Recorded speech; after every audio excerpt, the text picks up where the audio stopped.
He quedado con el amigo Juan Carlos Garballo. Nos conocemos desde el colegio, pero han pasado ya muchos años y los reencuentros siempre son gratos. Por lo menos eso espero. Estoy seguro que tiene muchas cosas que contar. Sus hijos, su vida, sus pasiones. Eso sí, me da que por mucho que lo intente, la música será un gran hilo conductor en la charla de hoy. Aún así estoy con ganas de hablar con él. En tanto tiempo algunas veces hemos hablado, pero siempre de forma rápida y con el formalismo de una rueda de prensa de por medio. Juan Carlos, nuestro Premio Nacional de Música, siempre ha sido una persona noble y apasionada.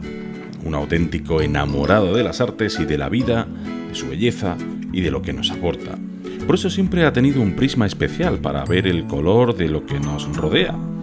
A Juan Carlos yo creo que todos lo conocemos, amable, educado y tan motrileño que ni la distancia consigue mermar lo que sus raíces le han aportado a su personalidad. Hoy, Café Contigo con Juan Carlos Garballo.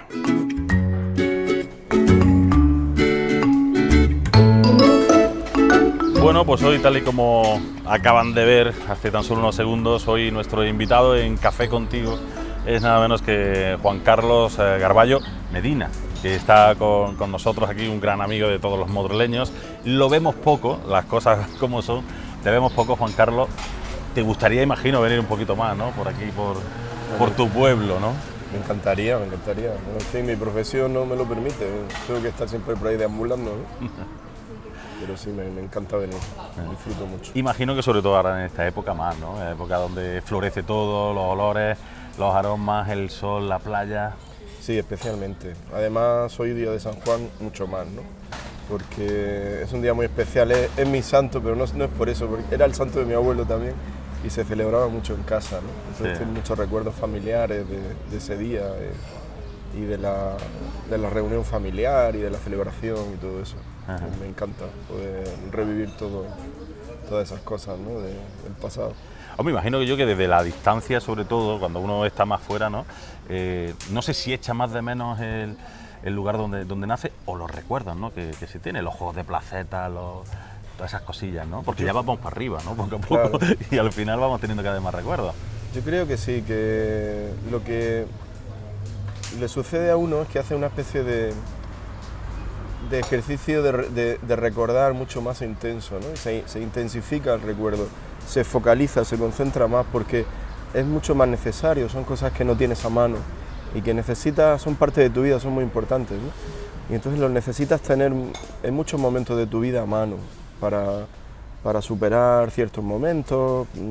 En fin, la memoria es lo que somos al fin y al cabo, ¿no? Y el hecho de estar fuera pues te hace recordar de una manera como más precisa, ¿no? Más vívida todo. Y después es muy bonito eso que tú has imaginado, has recordado, venir aquí y comprobar si efectivamente era así o no, ¿no? Muchas veces te lleva sorpresa, ¿no? Porque la dimensión va cambiando, ¿no? Modificamos la memoria de acuerdo a nuestras necesidades también, ¿no? Pero a mí me encanta todo ese juego, ¿no? De poder estar rememorando, y para mí es muy importante todo lo que supone los cimientos de mi educación que fueron aquí. Digo mi educación de una manera muy amplia, es decir, una educación sensorial, sensitiva, incluso artística, ¿no? Todo lo que supone esta tierra de luz, de belleza, del mar, del paisaje, de la manera de ser de la gente también, que eso es una cosa que yo pienso que me ayuda mucho en mi vida, ¿no? A superar cómo son los demás y cómo me enfrento yo o cómo me llevo yo con los demás, ¿no? La manera de ser del motrileño tan peculiar, ¿no?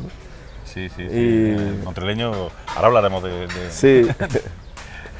Ese motrileño. Hombre, tú que has visto mucho mundo ya, ¿no? El motrileño precisamente presume mucho, ¿no? de Motril, tiene sus virtudes, tiene sus defectos, ¿no? El buen motrileño. ¿Tú lo tienes muy escondido o lo sacas de vez en cuando hace falta sacar ese motrileño? O sea, los que me conocen saben que me sale nada más que pellizcarme un poquito, ¿no? Sí. Bueno, yo siempre, o sea, es decir, uno es lo que es y no hay manera de esconderlo a no ser que sea un alto coste, ¿no? Es decir, disfrazarnos de lo que no somos, ¿no? Y, en fin, por eso te decía, yo soy fuertemente motrileño, no es que no soy de otra manera, que es lo que soy, ¿no?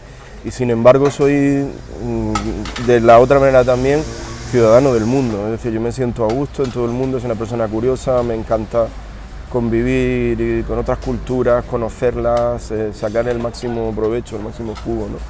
Pero creo que eso se hace siempre cuando tu identidad está bien asentada y bien sólida, ¿no? Y, en fin, una cosa es eso, otra cosa es el localismo, ¿no? El localismo que ya, pues quizás sea o sea, Motril es una tierra, Motril, todo esto, ¿no? Es una tierra que ha sido siempre abierta, ¿no? Visitada por tantísimas culturas, hay tantos vestigios de culturas distintas y por tanto, y estamos abiertos al mar, ¿no?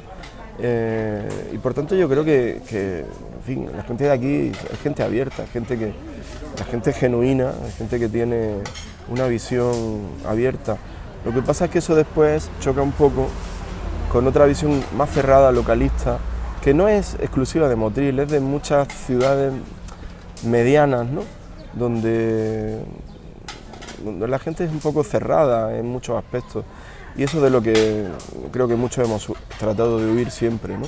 Y muchos motrileños que viven aquí han tratado también de superar pero en fin, dentro de todo eso yo tengo una especie como de relación de amor profundo, ¿no? con Motril.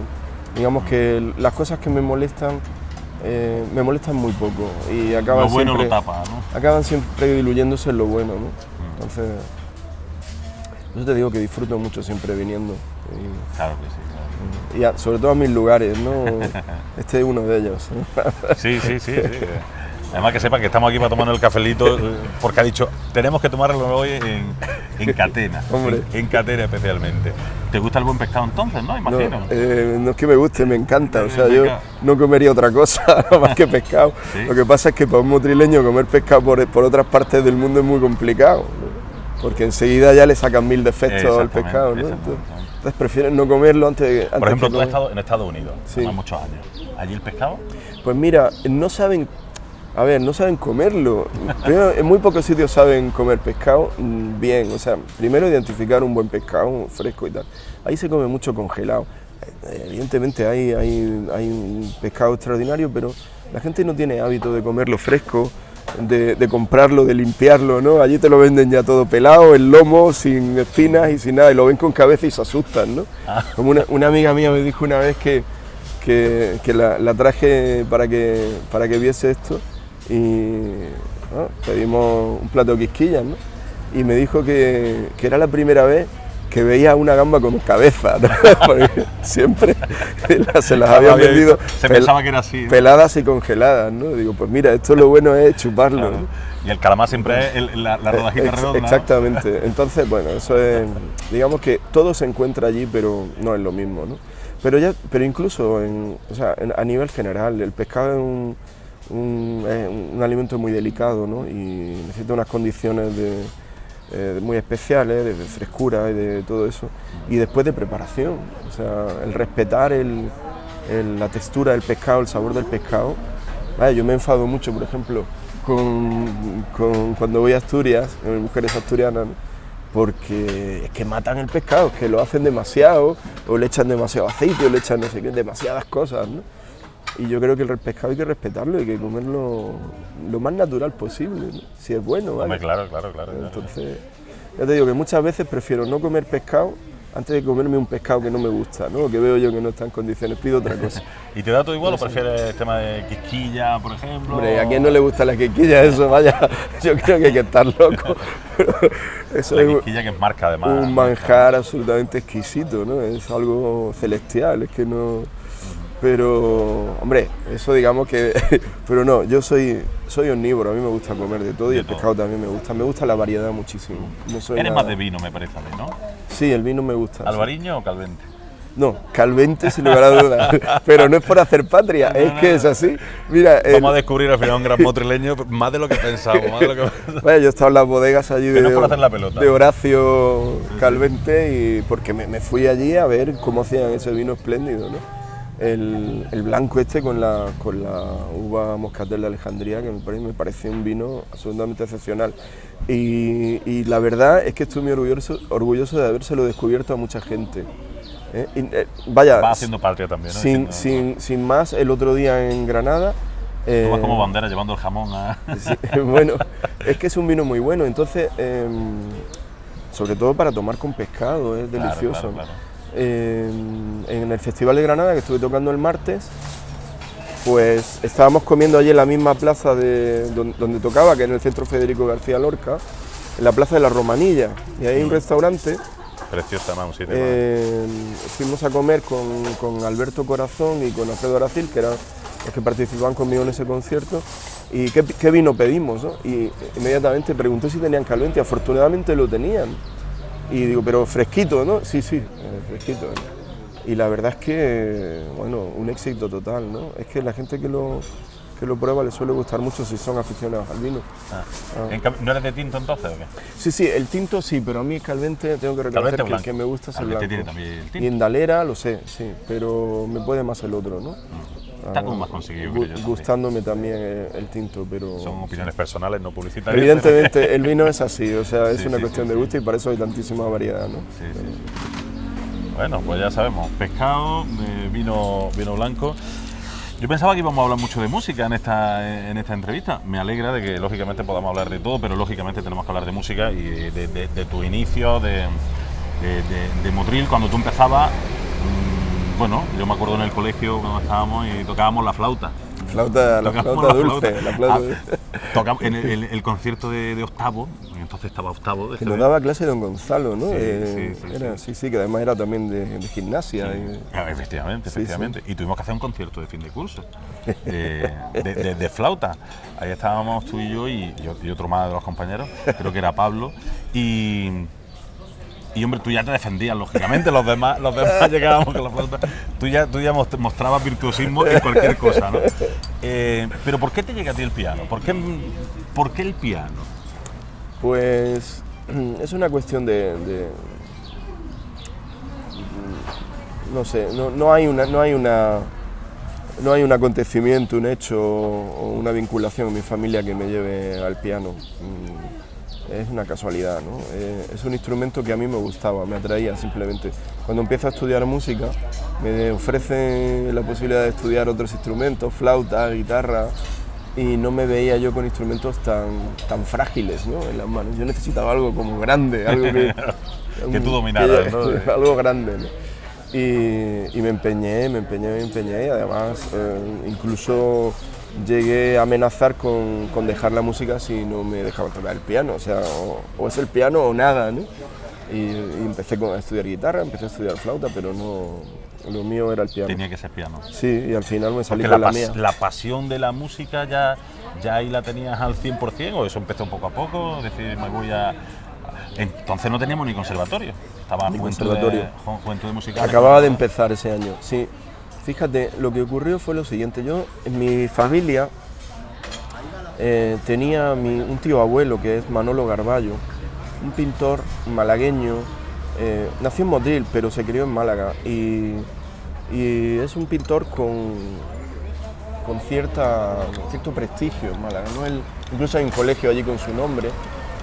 Y lo que pasa es que él, bueno, estuvo medio fuera por cuestiones políticas en la época de Franco, él era del Partido Comunista, estuvo condenado a muerte, se escapó, vino, en fin. Y lo que pasa es que yo, cuando lo conocí y empecé a tomar contacto con él, para mí él era un ídolo, o sea, era una persona increíble desde el punto de vista humano, y después yo admiraba profundamente lo que él hacía, que era pintar, ¿no? Entonces, cuando más feliz era del mundo, cuando me llevaban a su estudio y me hacía pintar con él, o me dibujaba un caballo, unos vaqueros, allí unos indios, no sé cuánto. Y a mí aquello o sea, yo quería ser como él, yo quería emular a esa persona que me parecía una persona fuera de lo común, no solamente por lo que hacía, sino por cómo él era, ¿no? Tenía ya en otra dimensión ahí. Me transmitía algo que para mí era lo que yo quería llegar a ser, ¿no? Esto de que los niños, ¿qué quieres ser de mayor, ¿no? Yo como mi tío Manolo, ¿no? Y entonces empecé a pintar compulsivamente, es decir, pintar, para ver si, no sé, recrear, como él vivía en Málaga, yo estaba en Motril y no eran tantas las ocasiones que nos veíamos, pues recrear esos momentos de estar con él y llevarle después lo que yo pintaba para que lo viese, ¿no? Con esa ilusión. Entonces mi madre me llevó a la escuela de arte y oficios, cogió los cuadros que había por allí, o las pinturas y tal, los dibujos, y me llevó y pidió eso. Yo tenía pues 11 años, 10 años, ¿no? Y le dijeron que no, que estaba muy bien efectivamente, pero que no podía entrar porque era muy pequeño. Era muy pronto. Tenía que tener 16 años. Sí. Y entonces mi madre se quedó un poco así como sin saber qué hacer y me apuntó a la escuela de música, de Juventudes Musicales, que acababa de empezar y que era lo que más se parecía. Claro, tú buscabas un arte, ¿no? Claro, O sea, buscaba un arte, no sabía todo. Claro, y entonces nada, yo empecé con las clases de solfeo y me di cuenta inmediatamente que me encantaba, o sea, que me sentía muy a gusto, incluso como que todo lo que me decían era muy fácil para mí, ¿no? Que lo captaba inmediatamente y era capaz de hacerlo de una manera muy sencilla. Incluso yo recuerdo que aprendí a leer música en 3 días, o sea, cuando me explicaron las nociones yo todo aquello lo junté y dije, es así, se me iluminaba, ¿no? Aquello. Entonces esa sensación de que me encontraba a gusto, ¿no? Estaba en tu salsa, estaba en tu sitio, y ya está. Entonces siempre tuve muy claro que yo quería dedicarme a la música, desde esa edad ya. Lo que pasa es que de una manera, no como muchos músicos que se dedican a la música de una manera obsesiva y cerrándose a todo lo demás, ¿no? Especializándose obsesivamente, que es muy peligroso. No los grandes músicos del pasado, curiosamente, eran gente muy curiosa, pero hoy día con la especialización ha ocurrido eso, ¿no? Y por eso cuando tú dices, vas a hablar con un músico, lo más normal es que hablen solo de música. Solo de música, claro. Porque no les interesa realmente nada más en la vida, ¿no? Es muy triste, porque la música, si no es parte de tu existencia, pues la verdad es que no tiene razón de ser, ¿no? Se convierte un poco en friki, ¿no? Sí, dentro del mismo ámbito musical. Pero bueno, yo no quería dejar de hacer eso durante toda mi vida, ¿no? Entonces cuando ya terminé el instituto, bueno, yo ya hice tercero de BUP y COU en Granada, nocturno, para poder ir al conservatorio, estudiar y todo eso. Me decían que te ponías muy pesado allí en el conservatorio, te ibas por las tardes también, a cerrar casi el conservatorio, a ensayar. Es que yo cuando estaba en Granada no tenía piano, entonces solía estudiar en el piano del conservatorio, los pianos del conservatorio, y me ponían demasiadas trabas para estudiar, ¿no? Había muchos problemas, de hecho, tuve problemas serios por querer estudiar, simplemente, ¿no? Que parece mentira que eso se diga, ¿no? Cuando me fui a Estados Unidos, recuerdo que... Tú pedías horas para echarle al piano, sí, ¿no? Y me las quitaban diciendo que los pianos se iban a estropear y que no... Sí, por eso yo, por las mañanas, que como el conservatorio Victoria Eugenia, el que es ahora el superior, en esa época era todo, era elemental, profesional, superior, por las mañanas no había clases porque los niños iban después del colegio a clase al conservatorio. Entonces yo quería estudiar por la mañana, no me dejaban, ¿no? Y tuve conflictos graves porque yo exigía poder estudiar. Fíjate, ¿no? Fíjate lo que exigía, ¿no? Sí. Y se negaban rotundamente, ¿no? Y bueno, de ahí saltaste a Estados Unidos, ¿no? Sí. Y ahí te encontraste la otra cara. Ahí me encontré, Totalmente. Porque pusieron un piano a mi disposición, no durante la hora lectiva, sino 24 horas. O sea, yo podía ir a estudiar a las 3 de la mañana, que el guardia de seguridad me abría la puerta y tenía un aula preparada para mí, ¿no? Y vaya, se me saltaban las lágrimas. O sea, pero era todo así, era, ¿tú qué quieres estudiar? Pues ahí, estudia, pues ¿no? Toma 2 platos, ¿no? Eso es. Y la biblioteca igual, una cosa increíble, o sea, el poder tener a tu disposición absolutamente todo, ¿no?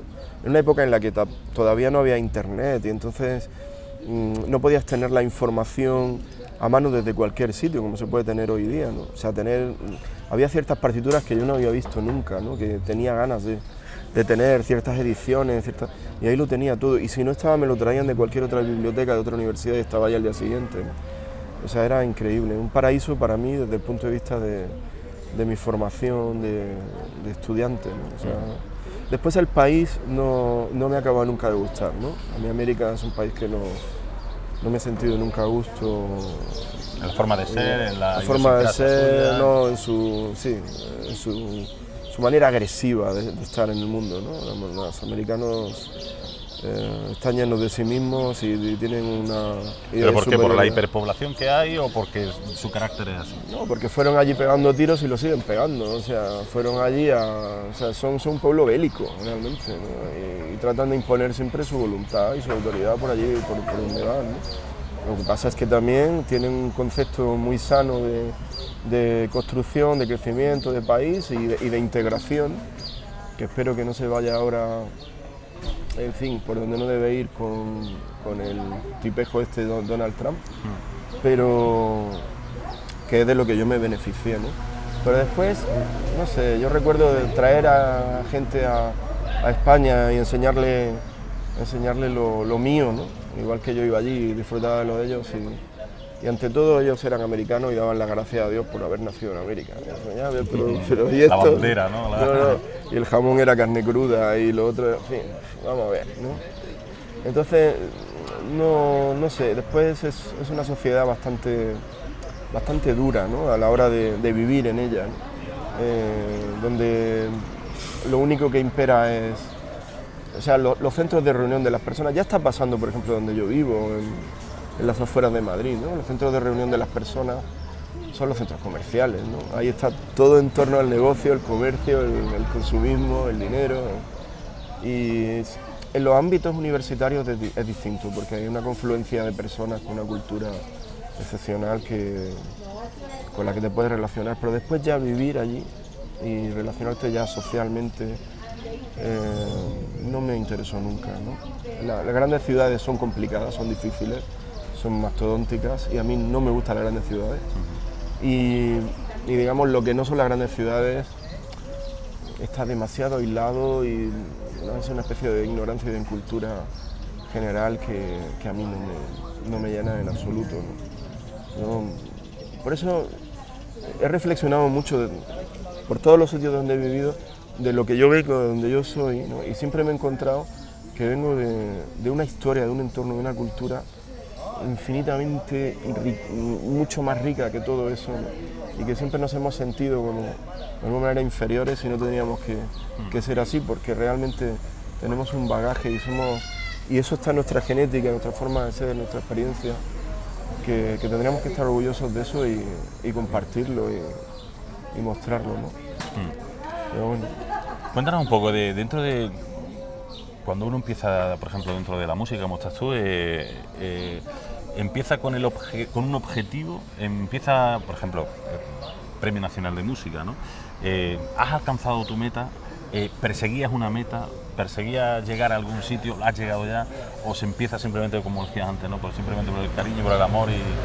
Pues mira, Alberto, eso es, no hay metas, es decir, las metas son objetivos, digamos, profesionales concretos, bueno, de estructura, digamos, de tu profesión, más o menos, para cumplir ciertos cometidos que tienes que hacer o que te impone a veces la programación de lo que tienes que hacer, ¿no? Pero ser músico no te puedes poner metas, es una especie de posesión, estás poseído, ¿no? Entonces no puedes hacer otra cosa en la vida más que hacer y pensar en música. Y sin caer en el friquismo que decíamos antes, ¿no? Bueno, eso es lo que hay que intentar, ¿no? De tener intentar tener una curiosidad general para poder disfrutar de todas las otras cosas de la vida, ¿no? Pero lo que te decía eso, que es una especie de posesión de la cual no te puedes evadir, y entonces lo único que quieres es hacer día a día, o sea, levantarte y poder tocar o hacer música o estar en ese mundo, ¿no? O sea, es una ilusión que no te deja, es una vocación, ¿no? Y entonces ahí las metas, la verdad es que la única meta es seguir. Claro, cuando tienes esa continuidad y cuando eres capaz de conseguir a un nivel alto, pues te ocurren cosas buenas, ¿no? Buenas de reconocimiento, me refiero, ¿no? Que no son tan importantes para ti como para las personas que te rodean o la visión que tienen las personas de ti, ¿no? Yeah. Son como hitos, ¿no? Por ejemplo, el Premio Nacional, pues es una cosa que ya, para mí, bueno, es como una especie de etiqueta ya que llevo aquí, ¿no? Premio Nacional, ¿no? Pero realmente ni me siento más orgulloso de lo que soy o de lo que era, nada, ni... en absoluto, ¿no? Me ha cambiado en cuanto que hay gente que me ve, pues quizá con un respeto, con un prestigio, de una manera, lo cual es grato, evidentemente, y yo sea, me gusta, no es algo que lo que reniegue en absoluto, ¿no? Pero es más de la visión de fuera hacia ti que la tuya propia, realmente, ¿no? porque la mía es eso, es poder, o sea, yo estoy, por ejemplo, ahora 2 o 3 días de vacaciones, pero yo estoy pensando, mañana ya es que llevo 2 días sin piano y el martes tengo que tocar y llegaré y no, entonces bueno. Oye, ¿y si no hubieras sido músico, qué hubieras sido? Pues no lo sé, pero mira, yo por ejemplo en la universidad en Estados Unidos estudié 2 especialidades, estudié música y antropología. Y a mí la antropología, por ejemplo, me fascina, me encanta. Es una cosa que hablábamos de las hogueras de San Juan y de todo eso.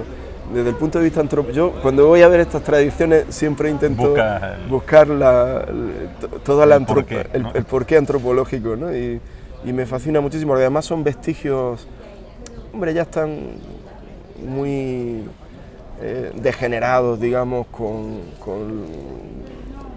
el origen de lo que fueron en su momento, pero siempre hay vestigios, ¿no? Hay cosas que de manera inconsciente están ahí presentes, ¿no?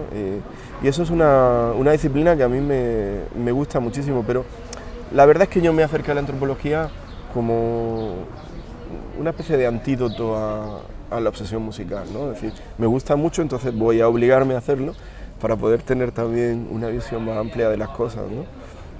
No lo sé, la verdad es que para mí es difícil. Te lo pedía tanto el cuerpo que no... Es que es muy difícil imaginarme de otra manera. Por ejemplo, otras aficiones que tienes, pues, no eres de deporte, ¿no? No soy muy de deporte, no. A mí me gusta mucho el mar y sí me gusta navegar.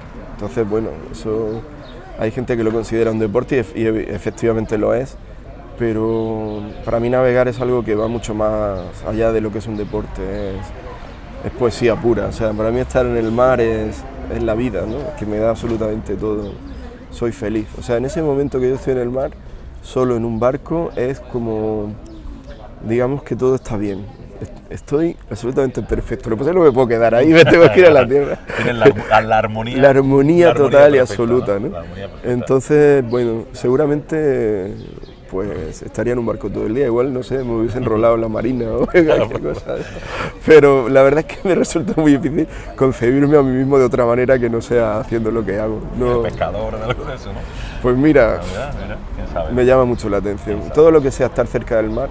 Pero te digo que si yo estuviera cerca del mar, probablemente no haría otra cosa. Por eso me tengo que ir al sitio más alejado del mar que hay en España. No el piano. Sí. Yo se lo decía ahí el martes a mis amigos en Granada. Digo, es que no podría. O sea, por eso tengo que estar en Madrid, que es el punto más alejado del mar, como es el centro de toda España, ¿no? Para poder tener esa especie de tensión vital que me permita hacer cosas, ¿no? Esa inquietud de decir, ¿qué hago? Y si no, yo es que aquí estoy feliz. El paraíso. Sí. Y muchas veces no lo valoramos, ¿eh? La gente que estamos aquí tenemos que salir fuera para realmente valorar Motril y el entorno y ese pequeño continente, ¿no? Del que siempre hablamos. Un pianista como tú, en este caso, ¿tienes también modelos a seguir como pianista, me refiero, como intérprete, ¿no? Claro. ¿Te vas fijando también a la hora de trabajar o simplemente te metes en el piano a interpretar partituras? No estoy... ¿Has tenido modelos? Sí, lo sigo teniendo y bueno, van cambiando porque evolucionan de una manera o de otra, pero nuestro instrumento tiene una historia muy importante. O sea, el piano desde el siglo XVIII hasta nuestros días ha tenido una cantidad de hitos, de compositores y de pianistas que son nuestra historia y a los que tenemos que estar siempre recurriendo, ¿no? Entonces, son muchos, ¿eh? Últimamente tengo una especie Imagino que no son Richard Clayderman. No, eso no pertenece en absoluto a mi tradición. Esos son productos comerciales de una superficialidad y eso no es absolutamente nada. Ese señor tocaba pues 4 notas y repetía siempre lo mismo, cosas muy sencillas. No, yo estoy hablando de los grandes pianistas de la historia, ¿no? Y uno de ellos, con el que tengo una relación muy especial y últimamente estoy cultivando mucho porque tiene 85 años, pero digamos que 1/3 de la historia de la música del piano, por lo menos reciente, la lleva a sus espaldas es Alfred Brendel, que es un pianista austríaco muy importante y con el que tengo una amistad y una relación que me aporta y me enriquece muchísimo, ¿no? Estuve hace poco en Londres, unos días en su casa, trabajando y sobre todo escuchando música con él y hablando, ¿no? Eso es un regalo total que me ha venido así del cielo, ¿no? Poder estar a su lado y todavía, es decir, a mi edad y cualquier pianista que con la edad que tenga te dirá siempre que está siempre aprendiendo, estudiando, revisando las obras que ha tocado toda la vida, vuelven a revisarlas y a reestudiarlas y a repensarlas, porque tenemos la suerte de que tenemos muchísimas obras maestras en nuestro repertorio y las obras maestras no dejan nunca de tener lecturas nuevas, siempre son nuevas. Habla antes de la música comercial. ¿Qué opinión tienes de la música comercial? Te puedo preguntar por King África, por Georgie Dan, con la barbacoa. Bueno, eso cumple su cometido. Mira, a mí lo que me fascina del hecho musical es que es una necesidad intrínseca, misteriosa, pero una necesidad intrínseca del ser humano. O sea, el ser humano no puede vivir sin música, ¿no? Y si lo pensamos, nos detenemos un poco a pensar qué es la música y por qué tenemos esa necesidad, no encontramos realmente respuesta, es una cosa bastante extraña, ¿no? Y sin embargo es necesario. Entonces, digamos que a todos los niveles de nuestra existencia pues necesitamos un tipo u otro tipo de música y esa música cumple su cometido pues para, digamos, el lado lúdico, la fiesta, el disfrute de otro tipo de socialización o de estar... Sí, pero por otro lado... Pero claro, no es la música... la gran música, la gran cultura, que es una pena que mucha gente se pierda, quizá por falta de acceso a eso, por desconocimiento, por ignorancia, es una falta de posibilidades de disfrute cultural, ¿no?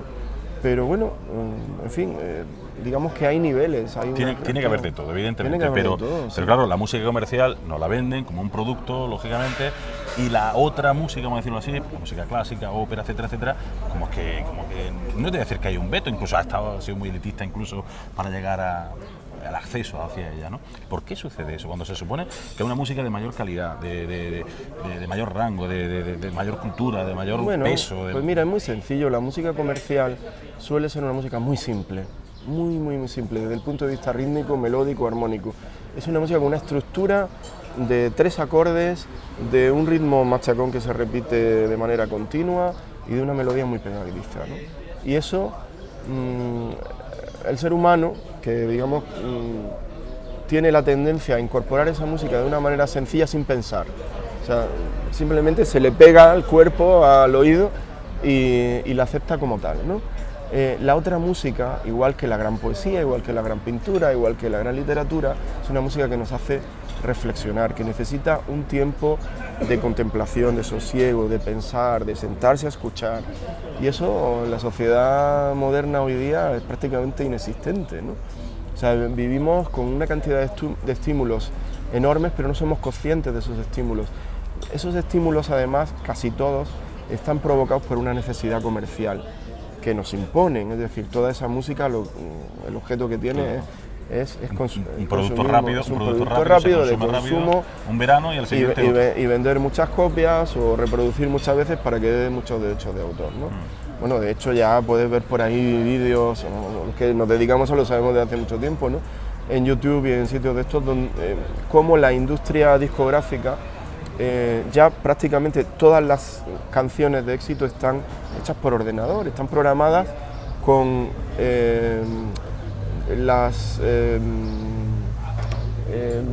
trocitos de música, con las melodías, con las armonías que saben que son inmediatas, que tienen ese enganche inmediato y están hechas ya, pues ni siquiera, bueno, no hace falta ser un gran compositor para hacer esas cosas, evidentemente, ¿no? Pero es que ya ni siquiera hay compositores que la hacen, máquinas, ¿no?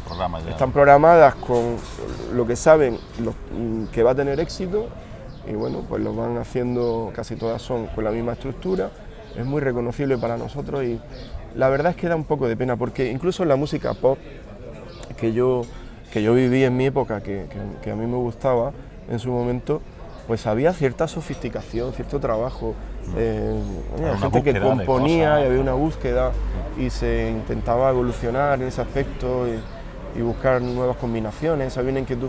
Hoy día ya no, es una cosa que es muy triste, no sé. Entonces, yo creo que el antídoto a todo eso es reclamar todo ese bagaje que tenemos ahí de gran música y es que además es que nos aporta tantísimos beneficios, ¿no? No hace falta tantas terapias, ni tantas pastillas, ni tantas cosas, lo que hace falta es disfrutar de La muchas música cosas que y- tenemos a mano, que nos van a dar muchas respuestas a nuestra vida, nos van a dar paz, nos van a dar tranquilidad, nos van a poner en nuestro sitio. Y lo que pasa es que hace falta voluntad y tranquilidad para ello. Y no estamos en la época de la rapidez en toda la información. Antes hablábamos, ¿no?, de los móviles, de cómo llega la información, cómo estamos conectados inmediatamente. Todo es inmediato, todo es ya, lo queremos ya. Y esto necesita tiempo, Una maduración. una maduración. Y a nosotros, por ejemplo, en las salas de conciertos nos preocupa muchísimo cómo la edad del público está ya, o sea, una edad bastante elevada en general, ¿no? Porque la gente joven no tiene, No se para, no va a los conciertos, ¿no? Pero te estoy hablando de conciertos de muchísima categoría y en salas importantes. Y bueno, pues esto es una cuestión de educación, una cuestión de cultura, que no sé quién estará dispuesto alguna vez ya, y lo digo, de una puñetera vez a arreglar. Porque es que no... Es un problema, eso. Porque... No lo digo solo en el ámbito de la música, evidentemente. Eso. En casi todas las si tú eres una persona curiosa e inquieta, te puede atraer el arte en general y puedes encontrar después tu manera de disfrutar más en cualquier manifestación artística, ¿no? Pero la música también. ¿Cómo has mencionado el tema de las salas? Has visitado teatros del mundo, ¿no? Es decir, yo me acuerdo la última vez que estuviste aquí en Motril, hablando así contigo, precisamente en el Teatro Calderón, y hablabas que el teatro te transmitía, ¿no?, una serie de cosas. ¿Al artista le influye en este caso esa sala, ese teatro donde está? Esa sería la primera parte de la pregunta. Y segundo, ¿qué teatro te ha influenciado más y cuál te ha sorprendido más dentro de todos esos teatros del mundo que has visitado? Pues mira, totalmente. O sea, el músico que cuando está en el escenario es muy, muy, muy sensible a cualquier cosa que ocurra alrededor. Increíble, o sea, incluso cuando tocas con gente cerca, ¿no? Cualquier gesto, cualquier respiración, cualquier cosa en el escenario se magnifica, porque estás con los 5 sentidos puestos en lo que estás haciendo y estás muy abierto a todo, ¿no? Y por otra parte necesitas también tener una especie de distancia, de frialdad para poder hacer lo que haces bien y que no te deje toda esa información Sí, que no te influya demasiado, que te desvíe. Claro, de una manera precisa, ¿no? Entonces, bueno, ahí está casi siempre la gran dificultad de tocar música en vivo, ¿no? Pero sí, o sea, lo de los teatros y la gente que hay en los teatros, más que incluso la sala en sí, es algo que se percibe inmediatamente. O sea, es nada más pisar el escenario, hay... Vaya, no sé decirte de una manera muy científica, pero todos los músicos que me escuchen estarán de acuerdo. Se percibe inmediatamente ahí, en el aire, una especie de electricidad que es como una especie de, no sé, de nebulosa que comunica al público con el artista, ¿no? Y a veces es más positiva, otras veces más negativa, otras más distante, más cercana. Y hay que saber también gestionarla, hay que saber administrarla, ¿no?, desde el escenario. A veces hay que hacer alguna concesión, a veces hay que retirarse un poco, en fin. Es muy curioso todo lo que pasa ahí, es muy sutil también, es muy difícil de explicar, ¿no? Es una cosa continua que ocurre en el momento, ¿no? Y salas, pues, no tienen nada que ver en absoluto el prestigio de la sala, el prestigio de la ciudad o del festival en el que toques. Es una cosa también me extraña y misteriosa que se produce en el momento. Algo ¿no? intangible, ¿no? Algo Ahí, intangible totalmente. Entonces puede ser en el último pueblo del altiplano, yo qué sé, en Cochabamba, allí en una caseta, o en Musikverein en Viena, y a lo mejor en Musikverein todo es maravilloso y estupendo, pero donde tienes la noche mágica que recuerdas toda tu vida es en el otro lugar, ¿no? Entonces a mí lo que me pasa es que por cuestiones evidentemente sentimentales, emocionales y todo eso, venir a Motril siempre es muy potente, ¿no? Muy fuerte, y ese teatro pues me transmite muchísimas cosas. Primero, porque es muy bello, es un teatro muy bello que sorprende siempre a la gente que viene, ¿no? El teatro, ¿no? Y después porque, no sé, la gente aquí es muy generosa conmigo, entonces yo lo siento inmediatamente, ¿no? El otro día toqué en el Festival de Granada, el martes, y era una sala nueva, la del auditorio del Centro Federico García Lorca, ¿no? Sí. Que está ahí, Bueno, pero no tiene contenido porque ha habido los problemas todos estos con el patronato, con la fundación y tal. Bueno. Y encontré el público extremadamente ruidoso, pero muy ruidoso, muchísimo. O sea, esto que no hay nada peor llegó a molestarme de tal manera que yo estaba tocando y decía, voy a parar. O sea, voy a parar y voy a decir que por favor un poco de silencio porque... Y me extrañó, ¿no? En un festival como el de Granada, que se supone que es un festival de tanta historia y que el público tenía que estar ya habituado, pues no sé si es porque la sala era nueva para el festival o no lo sé, pero me extrañó muchísimo. Sin embargo, aquí en Motril, pues el silencio es sepulcral y la tensión, ¿no? Y eso es algo que no estoy constatando yo, sino que constatando. ¿Te da más responsabilidad tocar aquí o te relajas más o te entregas más? Aquí me da mucha responsabilidad, pero es porque nuestra educación, o sea, los músicos que nos dedicamos a la música clásica, que empezamos muy pronto a estudiar música, tenemos muchos traumas de infancia, ¿no? Y entonces cuando tú eres pequeño y estás en los exámenes, las audiciones, tocas, todo eso te lo magnifican de tal manera que todos esos momentos son de una tensión extrema, ¿no? Yo ahora con mis hijos que estudian música intento que eso no sea así. Y estoy viendo que todo les lleva al mismo camino, ¿no?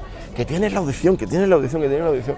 El niño en principio no se pone nervioso, pero cuando desde fuera le están diciendo que se tiene que poner nervioso, y entonces... Sufre uno más como padre. Lo curioso es que a veces rememoramos ya con 40 y tantos años, ¿no? Todavía ese tipo de situaciones que dices... Ahora me está viniendo esa sensación, ¿no? De cuando yo tocaba de pequeño y me estaban todos mirando y yo me sentía aquí desvalido, ¿no? Y lo mismo él no está sintiendo eso. Lo mismo él está con otros sentimientos, pero tú como estás viéndolo como padre en este caso, reviviendo una experiencia. Tú fíjate que... Y estás sufriendo por algo que a lo mejor él no está ni sufriendo, lo está disfrutando. En absoluto lo está disfrutando y estás tú ya preocupado. Te voy a contar una anécdota acerca de eso. Mi hijo estudia en un colegio, bueno, mis dos hijos, en un colegio que es Concerta, un centro integrado de música y el colegio en el mismo centro, ¿no? De la Comunidad de Madrid, que está en el Escorial. Y antes de una audición salió una profesora del centro diciendo que habían formado un equipo de profesores para gestionar el miedo escénico. Claro, los niños están allí antes de salir a tocar diciendo, ¿y eso qué es? Porque ellos no saben lo que es el miedo escénico. Claro. Y dice, porque como muchos os ponéis muy nerviosos antes de salir a tocar, pues nos tenéis que contar cómo sentís para que nosotros os ayudemos para... Y los niños no sabían todavía. Los niños todavía no sabían, ¿no? Claro. Y entonces termina mi hijo de tocar, que además tiene mucho desparpajo tocando y no es que se ponga nervioso ni nada, y le dan un cuestionario, ¿no? Y entonces en el cuestionario ya había terminado, ya me lo llevaba para casa. La primera pregunta es, ¿cómo te has sentido tocando? Y mi hijo pone, bien. ¿Has tenido algún problema? Dice, no. Y entonces deja el cuestionario y se va. Y viene la profesora detrás y dice, oye. Que me tienes que poner aquí. Que tienes que poner algo, ¿no? Dice, pero ¿cómo que tengo que poner algo? Pero, es que si no, ¿cómo te voy a ayudar? Dice, pero si no me tienes que ayudar, ¿no? Y entonces, bueno, esas cosas a veces todavía nos persiguen de mayores, ¿no? Aunque uno ya, en fin, tiene muchas tablas, pero es curioso, casi te ríes a veces, dices, tenemos una memoria de todas estas percepciones muy fuerte los músicos, sí. Claro. No, y en esta cosa, para los niños hay que tener cuidado, ¿no? El que sí, mucho cuidado. Hay que dejarlo volar por ellos solos. Si es que la música lo que se pueda, ¿no? Es que tiene que ser un disfrute. Si no es un disfrute para el que lo hace y para el que lo recibe, entonces no vale la pena. Realmente no vale la pena. Es decir, un disfrute sacrificado, en nuestro caso, porque nuestra profesión es muy sacrificada. Pero, como te decía antes, con gusto, ¿no? Pero tienes que disfrutarla, tienes que sentir que es algo que hace positivo y benéfico. ¿Cuántas horas puedes tocar tú al día, diariamente? ¿8? No. Yo no he estudiado 8 horas en mi vida. ¿No? Nunca. Eso es un mito. Mira, cada uno estudia lo que necesita. De eso me di cuenta, afortunadamente, muy temprano. Pero sí que la dinámica del conservatorio era, si no estudias 8 horas, no eres nadie, ¿no? Y 8 horas, sí, claro, cuando yo estudiaba 5 y ya no podía más, me subía por las paredes y decía, pues yo debo ser un malísimo pianista porque yo no puedo más, ¿no? Claro, ya me he ido dando cuenta que no, que lo que estudiaban 8 horas después no daban ningún rendimiento. Y la cuestión es estudiar de una manera enfocada, clara, y o sea, tener un proceso de trabajo claro y analítico y tal, donde las cosas vayan bien, ¿no? Entonces yo la verdad es que estudio muy poco, estudio muy poco. Colegas y mi propia esposa me dice, pero ¿cuándo has tocado esa obra? No me la he escuchado en el concierto, digo, pero yo no la he escuchado nunca en casa, ¿no? Entonces le dedico muy poco tiempo, pero de manera muy precisa y me funciona bien. Leo muy bien a primera vista también y aprendo las obras rápido. Y bueno, hay otra gente que llega al mismo resultado de otra manera quizá con más tiempo, dejando reposar más. Eso no tiene nada que ver, ¿no? Pero eso me permite hacer muchas más cosas en la vida, ¿no? Que estar sentado al piano, que al fin y al cabo es estar sentado pues al lado de un mueble, ¿no? Que dice, a ver. Música Sur. Música Sur. Madre mía. Cuéntame, porque volvemos a la carga, ¿no? Con Música Sur, un proyecto que ya se comenzaba aquí en el pasado. Y que se rescata, además apostando fuerte, ¿no? Variando mucho un poco el formato, pero al fin y al cabo con música de calidad, ¿no? Pues mira, y para todas las edades, ¿no? A mí, por ejemplo, me ha gustado mucho lo del cine mudo, me ha gustado mucho. Sí, a mí también me gusta la idea, tengo mucha ilusión con esos conciertos. ¿Sí? Pues mira, lo que te decía antes, de acercar la gran música a la gente, ¿no? Si no tienen posibilidad, porque tienen que hacer un esfuerzo especial de ir, no sé, a lo mejor a un concierto a Granada del festival, con todo además lo que implica desde el punto de vista económico, no sé, las entradas son caras o a donde sea, ¿no? El poder tener esos conciertos cerca, de una manera accesible, simpática, que la gente no tenga ningún reparo, entrar en el teatro y disfrutar y que los músicos tengan el mismo objetivo, es de lo que se trata Música Sur, de hacer eso, ¿no? Y de crear una afición, o por lo menos de abrir una ventana hacia algo que quizá en un futuro la gente pues quiera seguir disfrutando, ¿no?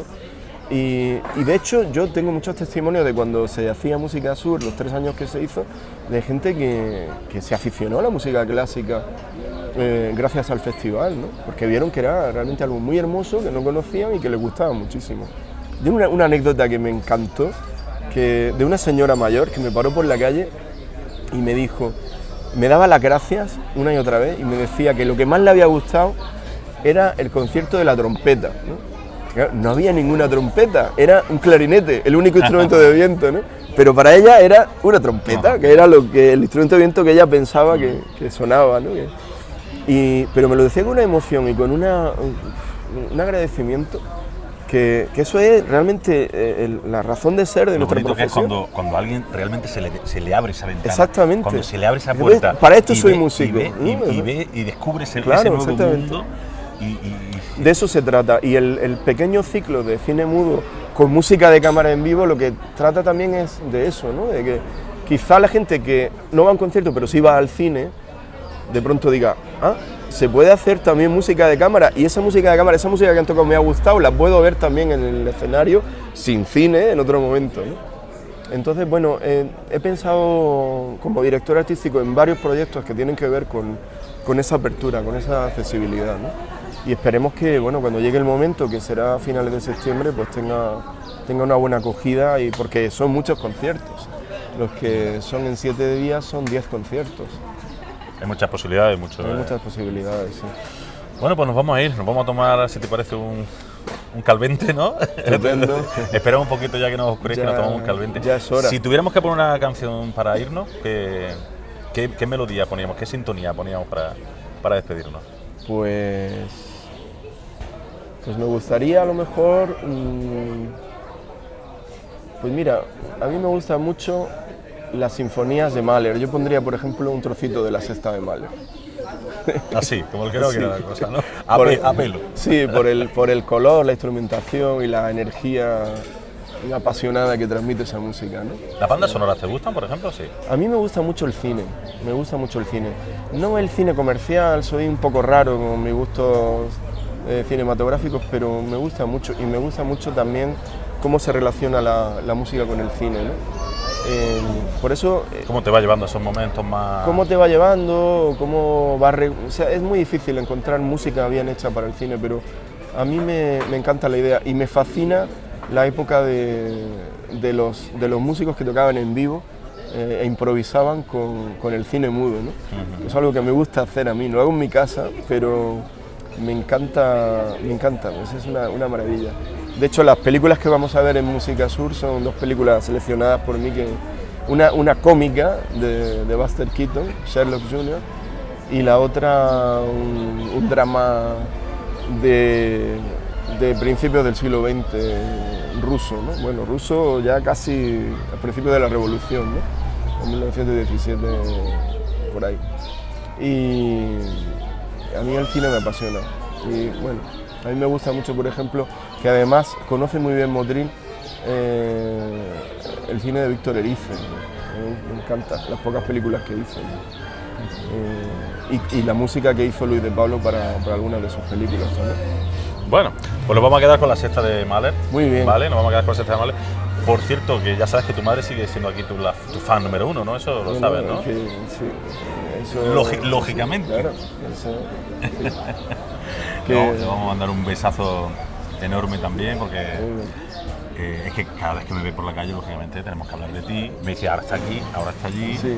¿No? A veces se me olvida decirle dónde estoy, me regaña, pero bueno. Es normal, es normal. Pues Juan Carlos, muchísimas gracias por estar aquí. Un placer, Alberto. Ya sabes que estás en tu casa y que nada, que dentro de lo que cabe, cada vez que puedas acercarte, sabes que los motrileños te tenemos muchísimo cariño, que te seguimos en la distancia, y que, lo sé. Y que para nosotros pues también de alguna manera para un orgullo, ¿no? El que estemos tan bien representados por ahí. Pues para mí eso es un verdadero privilegio, ¿no? Igual que para mí Motril es un orgullo. Abrazo, amigos. Muchas gracias. ¿Cómo que eso? Muy bien, sí, sí.